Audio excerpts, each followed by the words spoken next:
joined today by K18's Global Sales and Education Director, Jordan. And thank you for making some time for us today. I really appreciate it.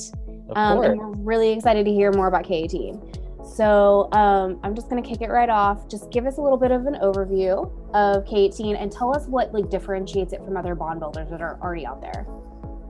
So yeah, what K18 is, it's the beginning of an entirely new category called biomimetic science or biomimetic hair science. What biomimetic means is that we're actually mimicking what happens in nature. So basically what K18 is, it's almost an extension of the Human Genome Project, or when scientists mapped out the entire human DNA sequence. Our chemists did the exact same thing over the past 10 years for the keratin genome, mapping out all 1,242 decapeptides, which are the building blocks of hair. So when we think of hair, the easiest visual comparison under a microscope is to a bunch of interwoven or interconnected ladders. Bond builders as a category, what they dealt with was that center rung of the ladder. The key issue though is the fact that if you have a broken ladder and you try to climb it and you only fix the center of the ladder and not the sides of the ladder as well, you're going to fall. And sorry, I have a visitor right now. No, totally. I love it. We're a dog office, so we get it. So basically, it goes further and farther than any other product that's ever been available, because those ladders are broken via chemical services, mechanical styling, thermal styling, environmental damage. So it's really about addressing an issue in the hair that's never been able to be addressed before. Basically, the keratin chains themselves are the polypeptide chains. So it just goes further and farther than anything else. Awesome. Yeah. Long explanation. No, but I think the latter metaphor is very, very relevant, because I think when you think about DNA, when I was in middle school, you built the little double helix thing, and I know exactly what you're talking about when you say that. And also I'm kind of imagining my husband trying to climb up a ladder to fix something and him immediately falling off, which he does anyways. But so what about K18 offers stylists and salons? What does it offer them? Who's their ideal client for it? So, realistically, this is a product for every single salon out there, because every single person, you and myself included, we experience damage, be it through chemical services or mechanical styling or thermal styling, like I had mentioned before, where damage is a universal issue. And it's something that stylists see on a regular basis. And also, I think it's some of consumers' biggest concerns. So really, this is a product that you can incorporate into every salon service, be it chemical or just someone coming in for a haircut or a blow dry. And then on the retail side, anyone can use it. That's the best part about it. This isn't just a product for blondes, relaxers, perms, heavy heat styling. We do everything we can in the salon to make sure a client leaves with healthy hair. Yet that same client goes home, they turn their flat iron up to 450 Fahrenheit, and they begin to just barbecue it. So it really is a product for absolutely everyone. Yeah, and I agree. I've tried it and I loved it. I tried the mask, the leave-in mask, and I loved it. It made my hair feel so much nicer. But my coworker Oliver, who hosts kind of our sister video series, Product Spotlight, he's had a little bit of what you might call pandemic panic hair coloring going on. And yep. When he did the Product Spotlight for K18, he's like, oh, this is the best my hair has felt in a very long time. Because he's like, yeah, it really got in there and helped. And that's not even the professional, that's just the take-home client one. He used that and he said it made his hair feel so much better and look so much healthier. So what I will clarify too, though, so the professional mask and the consumer mask are actually the exact same. Oh, okay. And I like to explain this primarily because, you have a lot of product companies out there that formulate something specific for the professional, specific for the consumer. But the difference with K18 is the fact that you're going to see great results after one application. However, you'll generally see the best results at about the third or fourth application, meaning that it's actually a progressive treatment.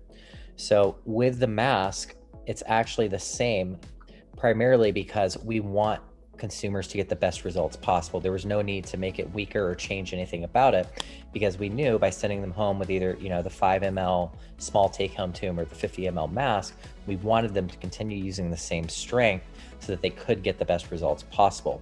Whereas the professional mist is limited to salon professional only. Gotcha. But that's still really cool too, because they're basically taking the salon or some element of the salon home with them. So that's nice too. Absolutely. Yeah. Yep.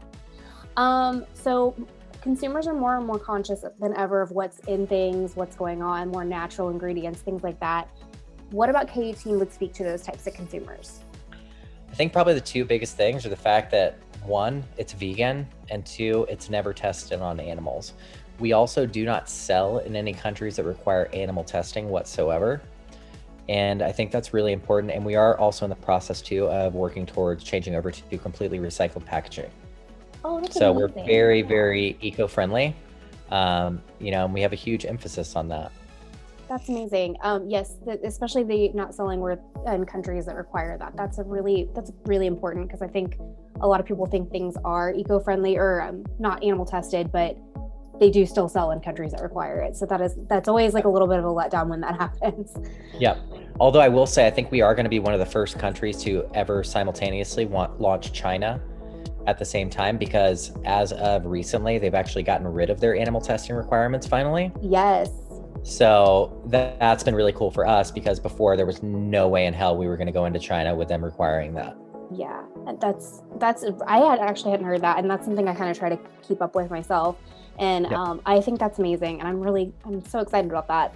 Yeah. The social media buzz around K18 has been really big. I've seen beauty pros talking about it, celebrities, stylists, influencers, everybody. For you, what's been like the most exciting part of all of that, all the social media and the launch and all that? I mean, honestly, just seeing the quick growth has been really cool. I mean, most of all, what it comes down to is the product actually works. It's not, pardon my French, it's not bullshit marketing or anything like that. Like, at the end of the day, it's a product that actually performs. And I believe a lot of our growth is due to that, because I mean, social media in general right now is just broken compared to what it was 5 years ago. Agreed. It's all pay to play and all this other BS and things like that. So it's really exciting to see people just posting about it, loving it. And especially seeing people around the world now. We're in the process right now of launching over 100 distributors around the world. So you're very busy, is what you're saying. A little bit, slightly. Well, I'm still glad I got you.